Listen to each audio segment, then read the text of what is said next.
Здравствуйте, в эфире «Чегемская правда». Сегодня мы будем говорить как и о внутренних проблемах, так и о внешних. Сегодня у нас в гостях Астамур Таня, с ним, естественно, и будем обсуждать эту повестку. Ну, начну, наверное, с Астамур. Добрый день. Добрый день. Начну, наверное, со злободневного. Да, парламент вот на прошлой неделе обсуждал целый пакет поправок к выборному законодательству, в том числе и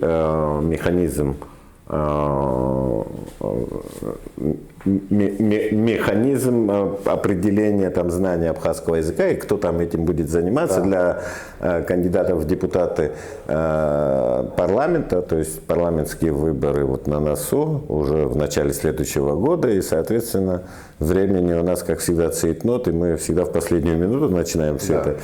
Но вот, собственно говоря, не состоялось. Вот это. Хотя вроде бы технический вопрос, но вот как-то так объединили все в одну кучу, и вопрос в итоге сняли и с повестки, я так думаю, в любом случае это в повестке появится, но в следующей сессии. Но как бы в нынешней сессии он стал непроходным. Вообще, что ты думаешь вообще вот этой всей полемики в силу того, что вроде бы закон принят давно, о том, что депутаты должны будут знать абхазский язык, то есть это в 2021 или 2022 году принял парламент. Сейчас речь идет о технических моментах, да, там определить, кто будет определять знания, насколько степень знания и вот сами критерии необходимых знаний для того, чтобы тебя утвердили кандидатом в депутаты. Вот, в общем-то, такой технический вопрос, и вот столько полемики возникло в абхазском обществе, там, то есть начали выходить люди, политики, там, лидеры политических организаций, говорить, что мы не готовы и так далее и тому подобное. Вообще, я бы хотел услышать твое мнение вообще по вот этому поводу. По поводу вообще положения абхазского языка? Да. Вот. Ну, положение абхазского языка печальное. Мы с тобой не раз обсуждали, когда мы говорили о вообще предназначении нашего государства. Мне кажется, одна из его главных функций, не единственная, но одна из главных функций, это обеспечить сохранение абхазского народа. Сейчас приходится читать про то, что абхазская идентичность, она может существовать и без абхазского языка. Я вот читаю, и раньше такие мнения высказывались. Вот. Ну, на мой взгляд, это вряд ли возможно. Потому что у нас много абхазов русскоязычных, к которым я тоже принадлежу. Нет, ты по-абхазски говоришь. Так ну, я говорю на бытовом уровне, да. Ну, вот так вот передачу, как ты ведешь, прошлую передачу твою, я на таком уровне я не могу говорить. Вот. У нас много настоящих патриотов в Абхазии, которые не владеют, к сожалению, абхазским языком. Но они должны понимать, что их абхазская идентичность существует до тех пор, даже если они не знают абхазского языка, до тех пор, пока есть абхазоязычный абхаз. Вот. Они, как правило, вот те, кто не знают абхазского языка, это первое поколение людей, не владеющих абхазским языком. Вот. Их родители говорили на абхазском языке. Следующее поколение и дальше это будет просто растворение. Вот я не вижу просто в этом смысле, как может функционировать абхазский народ, не владея своим языком. И для нас это вопрос самосохранения. И этнической идентичности, и национальной идентичности. Это разные немного вещи. Вот. И возникает тогда вопрос, вот если этого функционала это государство не выполняет, ну, возникает вопрос, насколько велик смысл его существования дальнейшего. Вот. Мне кажется, если мы будем подходить к этому как к базовой задаче, сохранению языка как базовой задачи функционирования нашего государства, а мы так не подходим, к сожалению. У нас много разных институтов, университет, школьные учебные программы. Все есть, а язык исчезает. Вот иногда мне даже в голову приходит, вот идут абхазы, мы разговариваем часто на русском языке друг с другом разговариваем. Но есть народы, которые ни письменности не имеют, ни школ не имеют, они продолжают говорить на своем языке. Ни территории не имеют. Ни территории, не разговаривать на своем языке, потому что для них фактор самосохранения этнического общества. Ну, цыгане, к примеру. Ну, не только. Ну, цыгане, которые не имеют ни собственной территории, ни каких-то письменности нет, ничего нет, собственно говоря. Но вот язык сохранили они.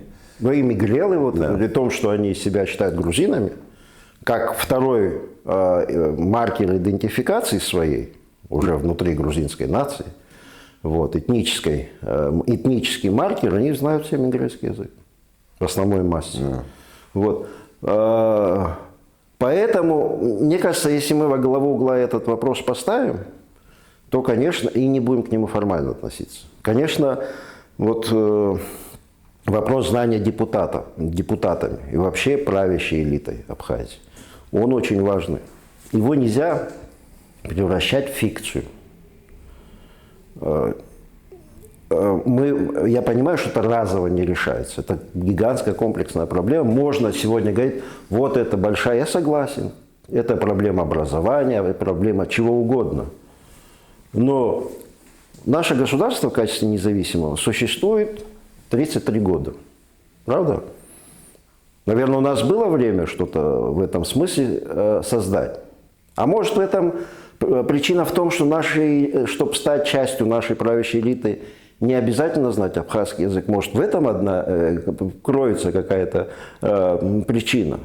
У нас даже к выборам президента, к знанию абхазского языка довольно формально, мягко говоря. Критерии оценки очень невысокие для того, чтобы для главы государства. Я сейчас не хочу говорить о каких-то конкретных примерах, но они налицо.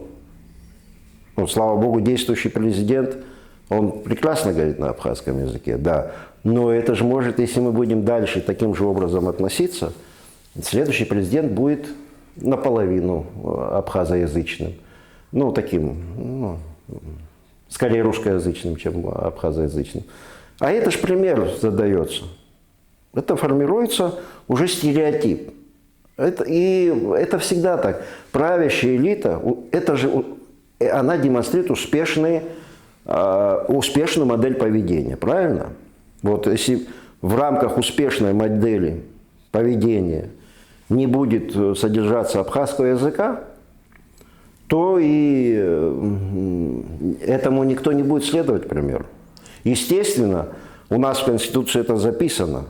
Это же тоже он и вопрос еще и такой довольно тонкий, исходя из того, что у нас полиэтническое общество. Это мы тоже иметь должны в виду. Не случайно там же в законе записано знание абхазского и русского языка.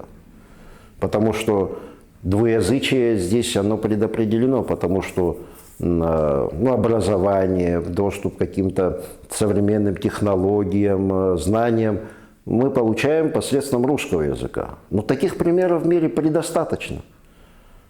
Индию нужно взять, Сингапур тот же. У них преподавание даже таких естественных наук, экономики, все ведется на английском языке, но без потери китайской идентичности, потому что большое внимание уделяют преподаванию китайского языка, китайской этики. То есть то, что гуманитарные предметы, в общем, с помощью которых формируется национальное лицо. То есть вот исходя из этого надо подходить.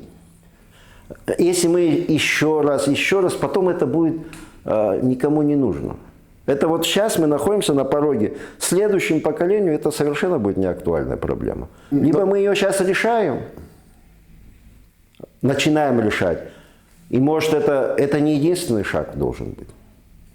Это должна быть большая целенаправленная политика с детского сада. Уже, к сожалению, знаешь, что произошло? В силу вот урбанизации всего, естественная среда воспроизводства абхазоязычного населения, каковым являлось абхазское село, она уже ослаблена значительно. Она так работать не будет. Мы на это не должны надеяться.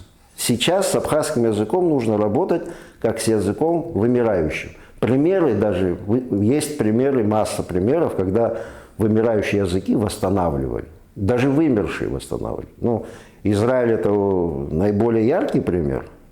Да. Ну, приехали люди из разных стран Европы и Азии, и они выучили фактически язык, который был доступен религиозным деятелям. И вернее, даже не этот язык, а на его основе был сделан современный язык. А сейчас на нем все израильтяне говорят. Ну и в Уэльсе есть тот же, где значительно подняли процент. Ну, надо же изучать современные методологии. Но в этом плане у нас мы долго, кстати говоря, вот рассуждаем о степени развития абхазского языка или степени проблемы. Да, что мы говорим, что есть проблема, да, но любая проблема – это всегда цифры. Цифры, показатели, но вот закон об абхазском языке в 2007 году приняли, в полную меру он вступил в 2015 году. Мы весь этот период и до, кстати, тоже говорили о том, что вот очень плохое состояние языка. Но изложить вот эту проблему в цифрах мы так за это время не удосужились. То есть дать оценку, провести, допустим, хотя бы социологическое исследование, в какой степени находится язык, да, процент людей, которые владеют свободно, да, то есть читают, пишут, свободно разговаривают. Да? Люди, которые могут только бытовым языком владеть. Кто-то там, условно говоря, там, набор из 500 слов, да, там, знает, да, там, какой-то лаищу, нещ, мшабзе, чичбзе, то есть вот какой-то определенный набор слов. То есть мы вот такой градации, такого социологического исследования, таких замеров у нас нет. При этом у нас есть финансирование по развитию абхазского языка. У нас институционализация просто сумасшедшая. Да, институционализация есть. Да, даже законы даже есть. Да. Ничего не работает. Но при этом, на эту цель. При этом мы финансируем проекты, но как бы опять же должны, если ты отпускаешь деньги на эти проекты, ты должен как бы для себя понять. Вот ты каждый год отпускаешь огромные суммы. Степень эффективности, да? То есть там тоже никаких замеров нет. И я думаю, у нас эти разговоры будут бесконечными, пока вот мы о том, что абхазский язык необходимо знать всем и так далее, говорит, что он в критическом положении, но у нас никогда ничего не изменится, пока мы не приложим современные как бы подходы к проблеме, да, эту проблему разложить по цифрам, понять, где у нас слабые места, куда какие финансы направить, где более эффективно. Ливан Микава и Ливан Багула, вот они демонстрируют. Это вот один из примеров современных подходов. Да, и я надеюсь, Астамор, что они только начали делать, да, то есть у них тоже будут какие-то замеры, там, ну, то есть там через год, через два они как бы, вот то направление, которое они пытаются развивать, вот через это направление они там будут делать определенные выкладки социологические, как это, как вообще вот с той группой, допустим, они там, если обучение идет по вот этой программе, которую они разрабатывают, насколько там как бы есть подвижки. То есть без цифр, без каких-то грубой, вот такой, не грубой, а вот точной бухгалтерии, да, невозможно развивать язык. Можно даже, может, такой принцип избрать. Во-первых, международный опыт очень богатый. Я считаю, что мы же видим, что наша методология, с помощью которой мы преподаем абхазский язык, она не работает в современных условиях. Ну, даже достаточно, наши учебники школьные забиты аграрной лексикой. У нас уклад жизни изменился. Детям неинтересно знать названия этих орудий сельского хозяйства. Ну, можно что-то на другой уровень выходить. Но если была бы, допустим, какая-то программа широкая, можно грантовую систему ввести, государственные гранты, чтобы реализовывали разные профильные специалисты. Ничего страшного не будет, если мы привлечем из-за рубежа тех, кто знает методологию. Ну, чтобы они с нами поделились опытом. У нас были там эпизоды, там в Уэльс ездили наши. Да, но это надо на какой-то системный уровень выводить. Вот. И мне кажется, просто мы должны для себя определиться вот, политически. Вот мы же какие-то вещи декларируем. Но это же у нас не застольная просто беседа.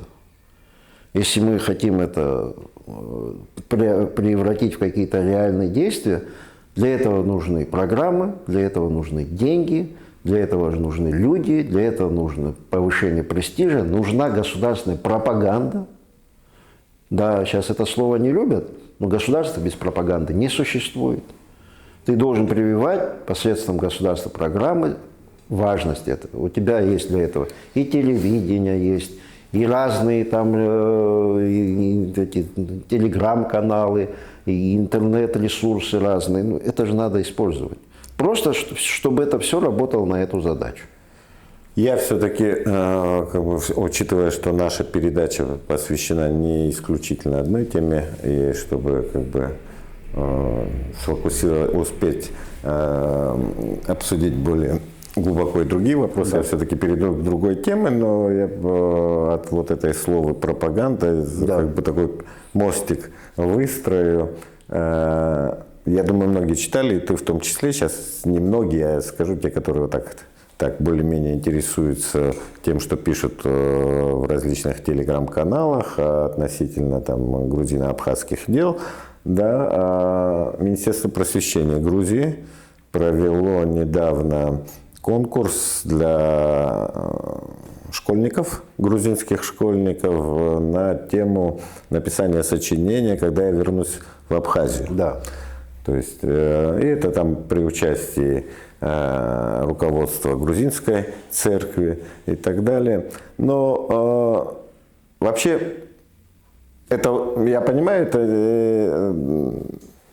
инструмент пропаганды, да, и там ни сегодня, ни завтра эти люди в Абхазию, дети не вернутся, но и я не знаю вообще, какие там критерии были в этом, отправные точки, да, там реперные, как говорят, да, точки в написании этих сочинений, но я зная там, как все это сложено, да, грузинская такая пропагандистская машина там и так далее, то я понимаю, что это вот такое, вот мы вернемся, да, и вот завтра, послезавтра, и там это будет вот Грузия, да, то есть, ну вот в таком контексте. Вообще, как ты относишься к этому, да, вот к таким вещам, которые, собственно говоря, не помогают как-то к какому-то прагматизму прийти, да, в разрешении грузино-абхазского конфликта, вот такие вещи, которые вот создают еще больше проблематику и иллюзии плодят. Ну, в Грузии разные периоды были. Вот. Были периоды обострения вот таких, что называется, агрессивных каких-то настроений в отношении Абхазии. Бывали спады, бывали попытки выработки какой-то модели взаимоотношений. Переговоры у нас были. Разные этапы проходили. Сейчас мы уже с тобой не раз отмечали, что если судить, еще раз говорю, мы судим только по публичной, доступной нам информации. Что там внутри грузинского общества происходит, ну, глубоко, может быть, мы и не знаем. Вот. Но то, что мы видим в публичном пространстве, это довольно тревожно. Вот даже то, что ты говоришь, это же не программа такая вот, как, допустим, наладить диалог с абхазами. Там написано, как я вернусь в Абхазию. У абхазов сразу продолжение этого предложения. Силовым путем. Правильно? Ну, без разговора, без диалога, это значит, как можно вернуться? Только силовым путем получается. Вот. И вот наша прошлая с тобой передача, она вызвала такой вал критики со стороны разных грузинских комментаторов. Вот. Хотя мы задачу другую ставили. Мы пытались подсветить проблему эту, что на таких основаниях с абхазами разговаривать не получится. Что абхазы – это не абхазы, что это абсуйцы. Там уже доходит до таких определений, что это какие-то унтерменшен, да, без культуры, без ничего. Дикие горцы. Не знаю, я ничего зазорного в слове «горец» не вижу, потому тем более, что значительная часть, собственно, грузин, они живут в горах, в горной местности. Так что грузины вполне тоже горский народ. Вот, они из разных субэтнических групп состоят. Вот. А соседи у нас кругом тоже горцы, которые тысячелетиями с нами рядом живут. Вот. Поэтому надо как-то уважительнее относиться, когда и выбирать выражения. Вот. Когда ты даешь какие-то вот дикие адыгские племена. Тут же говорят, что мы с черкесами, вот мы с черкесами. Значит, абхазы – это дикие адыгские племена, а с черкесами, с адыгами надо наладить какие-то… Ну, это же вещи взаимоисключающие. Да, наверное, как минимум. Да. То есть с такого, знаешь, с такой высокомерной позиции нигде не разговаривать не будут, тем более на Кавказе. Это значит, мы должны готовиться к военным действиям. Вот. Ну, как правило, те, кто это комментарии такие пишут, они непосредственно потом в боевых действиях не участвуют. Вот. А последствия могут быть очень плохие, не только для нас, и для Грузии, потому что война – это такая вещь непредсказуемая. Она вызывает ряд цепных реакций. Да, куда это приведет, к каким последствиям для региона, какие себя поведут разные акторы внешние. Это же непредсказуемая вещь. Это вся история войн, особенно если это более-менее затяжной конфликт, вот сейчас затяжные конфликты мы видим, да, думали одно, получается совершенно другое. Потому что всегда на любое действие находится противодействие. Вот это надо учитывать. Мы не должны переступить грань, вот эту, где начнутся военные действия. А для начала, чтобы эту грань не переступать, нужно не заниматься разжиганием образа врага. Особенно этим не должна заниматься церковь, которая, если она будет следовать заветам основателя, да, Иисуса Христа, она должна она должна играть примиряющую роль. Вот. А не быть таким инструментом… Идеологическим. Понятно, что полностью невозможно. Везде люди, а люди везде одинаковые. Но хотя бы иногда надо вспоминать то, что написано у основателя. Вот. Поэтому нужно это осознать, что с позиции высокомерия, неуважения к чужой истории, культуре никакой диалог невозможен, не получится. Вот. Это первое. Второе, если говорить… Ну, это первое в том смысле, что это базовое условие. Это без которого невозможен никакой разговор. Вот. Какие бы ветры ни дули вокруг нас, существует, это просто заблуждение в Грузии существует, что самообман, что есть российско-грузинский конфликт, а грузино-абхазского конфликта не существует. Он существует давно. Мы уже говорили в прошлой передаче, как это формировалось, все это связано с процессом национального строительства. Этот этап пройден. И не понимать истоки или просто от них отворачиваться, это не приведет ни к каким результатам. Вот. Базовое условие – это взаимоуважение должно быть. Второе. Я думаю, что надо посмотреть, какие практические вопросы, повестку сформировать, пусть это небольшая будет повестка, не очень амбициозная, которая позволит деэскалировать ситуацию. То есть сделать маловероятным противостояние. Потому что противостояние, оно начинается в головах. Вот. Должны быть какие-то альтернативные идеи. Я не знаю, мы уже говорили. Торговля приграничная, транспорт, энергетика. У нас, слава богу, есть сотрудничество. Вот эти все вопросы нужно решать. Второе.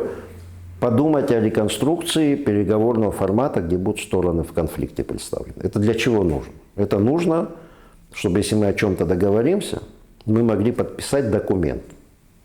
При каком-то посредничестве, да. Но чтобы мы признавали друг за другом правосубъектность. Этот процесс у нас был. Вот просто с передачи в передачу одно и то же мы говорим. Вот такой опыт у нас был уже до 2008 года. Вот. Есть примеры, наши собственные, хорошие примеры. Ну, для этого нужно провести, внести изменения в тот же их закон, грузинский да, это закон нужно об оккупации. отменять законодательство вот это об оккупированных территориях, или, не знаю, трансформировать его. Вот, да. То есть, если мы нацелены на то, чтобы миром решать проблему, то нам нужно идти вот этим путем. Путем взаимного уважения, уважения культуры своей, соседей и так далее. Это, кстати, необходимо и для самих себя. Потому что формируется совершенно ложное представление о своей роли в окружающем мире. Что ты вот чуть ли не пуп земли. Да. А гордыня самый страшный из грехов, который влечет за собой многие другие. Кстати говоря, в 2008 году это и подвело Саакашвили. Да. Сейчас в Грузии такая сложная ситуация. Во-первых, ясно, что не будет никакой евроинтеграции дальнейшей, потому что у самого Евросоюза нет определенности. Это Грузия, это очень далекая, так сказать, назвать даже периферией Евросоюза не назовешь ни Грузию, ни Армению. Есть география, есть свои акторы, естественно, там Европейский Союз тоже представлен, но это не доминирующий актор на Южном Кавказе. Есть другие акторы, Россия, более влиятельные. Иран. Вот сейчас мы видим Иран. Как развиваться ситуация в Иране, мы не знаем дальше. Никто не знает. Очень много субъективных факторов там работает. То там, может быть, это будет какая-то страшная война развиваться дальше. Или Иран выйдет твердо стоя на ногах. Тогда он больше будет играть роль в регионе. Эти все факторы же нас ждут. Турция, растущее влияние и на Азербайджан, и на Армению, и на коммуникации, и вообще на Центральную Азию. Очень амбициозный игрок.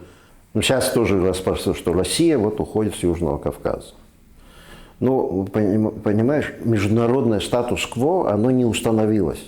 Более того, оно разрушено. Вот старое статус-кво, вот это так называемая Ялтинско-Потсдамская система, Ялтинско-Потсдамская система, потом то, что после развала Советского Союза туда какие-то новшества были внесены. Вот. Эта система, она, очевидно, она трещит по швам и разрушилась. Вот. Пока идет формирование новой, ни о каком кто-то ушел, кто-то пришел, говорить не приходится. Потому что идет борьба. Хочется, чтобы скорее это все закончилось, но, честно говоря, не верится, что это все закончится в международном масштабе очень скоро. Вот. Мы все-таки должны прогнозировать какой-то риски, угрозы в более отдаленной перспективе, потому что государство это же даже не одна, это же вот семья может на какой-то более-менее короткую от нее что зависит, но государство оно должно думать, как оно дальше выживет. Поэтому, исходя вот из всех этих сложностей, не нужно строить лишних иллюзий. Нужно делать то, что от тебя зависит. От нас зависит что? Во-первых, мы можем способствовать какому-то на этом небольшом участке региональному миру, развитию возможного сотрудничества посредством коммуникаций. Вот если было бы идеально, конечно, если бы все коммуникации, которые есть на Южном Кавказе, не начали функционировать. Это реалистичная, мне кажется, задача, вернее, плодотворная, которой можно заниматься. Вот так, чтобы были примирены интересы разных игроков, и внутренних, и внешних, всех прочих. Вот. Самое главное, было создано условие для долгосрочного мира. Вот это тогда последствия для нашего региона, вот этих грандиозных потрясений, которые происходят, они могут быть уменьшены, негативные последствия. Вот.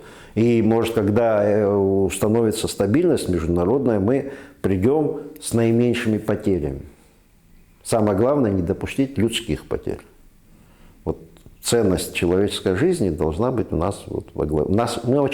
Мы особенно для таких народов, как Абхаз, да и грузины, не очень многочисленный народ, если посмотреть. Да, у нас человеческая жизнь, она имеет разные измерения. Понятно, что каждый человек самостоятельная единица. Но у нас есть еще и разный демографический фактор, очень над нами давлеющий. То есть мы все это должны учитывать. Вот. И если мы такую картину себе рисуем, как мы сами сохранимся, как мы с соседями будем взаимодействовать, тогда и с моделями легче работать. Вот. Работа нужна, в том числе думающих людей. Публичная работа нужна. Я переключусь еще на одну тему. Президент Южной Осетии Гаглоев объявил о своей отставке. Одновременно он объявил, что назначен советником Владимира Путина, с которым он только встретился в Москве. При этом в своем прощальном заявлении, которое там объясняла отставку, о том, что вот Осетия, она вот как бы стоит на этом пути, на котором вот южноосетинский народ Южной Осетии мечтал о воссоединении. Вот мы вот поэтому о воссоединении со своими северными братьями, северными осетинами. И, в общем-то, речь, я так понял, идет о создании опять вот этой идеи одного южноосетинского государства, ну, не знаю, там... Не южно-осетинского, а просто осетинского государства, да, но в составе Российской Федерации. Как ты вообще смотришь на вот этот процесс? Ну, в чем разница? Нет, при том, что это, вот эта идея, она вот все 30 лет, больше 30 лет, она так или иначе функционирует в южно-осетинском информационном пространстве, в риторике южных осетинов, политиков. Да. В этом и разница существенная. Да. Это понятно, чем объясняется. Южные осетины – это незначительная часть довольно крупного по кавказским меркам осетинского народа. Да, потому что несколько сот тысяч человек, это для Кавказа это большая, значительная цифра. Да. Вот. И поэтому изначально это было ирредентистское движение. Вот. Что отличает, собственно, от нашего национального движения, которое выступало за создание собственного государства, независимого. Вот. То есть это часть национального осетинского проекта. И я думаю, что, в принципе, он давно был бы реализован, если бы это зависело только от Южной Осетии. А у Москвы свои резоны, конечно. Я думаю, что надо смотреть, что Россия подходит к этому вопросу как региональный игрок. Мы видим, что идут попытки налаживания отношений с Грузией, пусть не на неформальном уровне. Вот. Но очевидно, что этот кейс южно-осетинский, он не закрыт. И мне кажется, это тоже своего рода демонстрация, что дальнейшее укрепление, развитие этой интеграции, движения вот, к полной интеграции Южной Осетии с Северной Осетией в качестве субъекта федерации. Вот. Это показывает, что это кейс открытый. И он может и в ту сторону развиваться, и в другую сторону зависеть. То есть это, мне кажется, зависит от того, как будут развиваться отношения с Грузией, Москвы и Тбилиси вот, в ближайшей перспективе. Не означает ли... Потому что если... Ну, это первый фактор. Вот. А второй фактор, мне кажется, что не получилось за вот эти годы, прошедшие со времен признания Южной Осетии в качестве независимого государства, наладить эффективный контроль за расходованием средств. Не только контроль за расходованием, а их и направленностью еще. Вот. Эффекты могли быть гораздо выше. Мне кажется, это тоже могло быть связано, что назначен опытный российский чиновник, премьер-министром, сейчас он будет исполнять обязанности, наверное, он и в выборах будет очевидно принимать участие. Хотя этнический осетин. Да, он этнический осетин, но северный осетин, он не горец. Да. Вот поэтому этот фактор тоже мы не должны недооценивать. То есть попытка лишить не совсем варяга, хотя часть тоже, вот, но интегрированного в местную административную систему чиновника. Наверное, за этим последуют какие-то другие тоже кадровые изменения. То есть этот фактор тоже нужно учитывать. Так что вопрос, я думаю, ну, прям принципиально что-то нового не происходит, потому что это в рамках взаимных, в первую очередь, желания Южной Осетии происходит. Действующих и действовавших традиционных дискурсов, так скажем. Вот. Конечно, это шаг в направлении дальнейшей интеграции, но вопрос, еще раз говорю, не закрыт. Это зависит от развития региональной ситуации, от грузино-российских отношений, шире отношений России с другими игроками, Соединенными Штатами, Европой и так далее. Это тоже влияет. Вот это тоже надо иметь в виду. Поэтому в любом случае мы желаем народу Южной Осетии, чтобы его судьба складывалась так, как он хочет, и самым наилучшим. Но это все-таки лишний раз подчеркивает, что это разные повестки. Были все-таки и у Республики Абхазии, и у Республики Южной Осетии, если для абхазов, в общем-то, никаких других альтернатив не существовало, как выстраивание собственного независимого государства, для Южной Осетии вот это всегда до признания превалировало, после признания она еще какое-то время все-таки в какой-то момент в тень уходила, да, то есть как бы, но всегда вот эта тема воссоединения осетинского народа, она всегда присутствовала. Сейчас, наверное, в силу того, что есть системный кризис управленческий, не только у нас есть, бывает, но у них, мне кажется, в Южной Осетии, учитывая многие факторы, там и людские ресурсы, и природные и так далее, расположение, там много чего. Там экономический потенциал и так далее. Надо все смотреть вместе. Да, и, конечно же, возникают, в общем-то, проблемы исправить это, видеть свое будущее более как бы привлекательным и более состоятельным через призму каких-то других, наверное, проектов. И вот этот проект, наверное, если видят, что вот как-то у нас не получается вот в таком статусе Республика Южная Осетия, да, и И здесь, может быть, вот как бы воссоединиться с Северной Осетией, и тем более такие помыслы всегда они присутствовали. Ну да, для них это естественно. Да, для них это естественно. И, кстати говоря, каждый кандидат в президенты, в общем-то, многие говорили об этом, да, прежние, да, но и сама досрочная отставка президента говорит о том, что существует реально управленческий кризис. Вот, Ну, там был кризис легитимности да. тоже.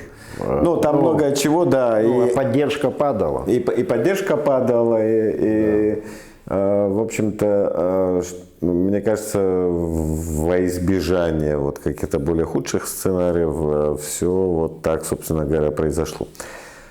Я буду, наверное, на этом, Астамур, завершать нашу передачу. Спасибо. Большое спасибо тебе. Ты сегодня нам дал развернутые ответы на многие какие-то вещи, которые, к сожалению, вот такого фундаментального характера, вот в таком в нынешнем современном контексте он, к сожалению, не очень востребован. Тем не менее, я тебя благодарю. До свидания. До новых встреч. Да, и, кстати говоря, я забыл, наверное, да, недавно с меня сняли статус иноагента, которым меня больше года тому назад Минюст России внес, и он же Минюст России как бы меня вывел из этого реестра. Ну, в моей жизни мало что изменилось. Я как-то не бегал, не ходатайствовал, там порогов не оббивал, но вот такой факт случился. Ну, да. Будем расценивать это как изменение вектора. И изменение вектора вот тех... отношения России к публичной политике в Абхазии. Публичной политике в Абхазии, да. Астамур Таня за меня все сказал, да. Разочарую многих, то есть в моей жизни, в общем-то, ничего не поменялось. Я как был журналистом и комментировал какие-то политические события и говорил всегда то, что думаю, и буду говорить то, что в том же ритме и в той же тональности. В общем, спасибо. До свидания. Да, и еще раз до свидания.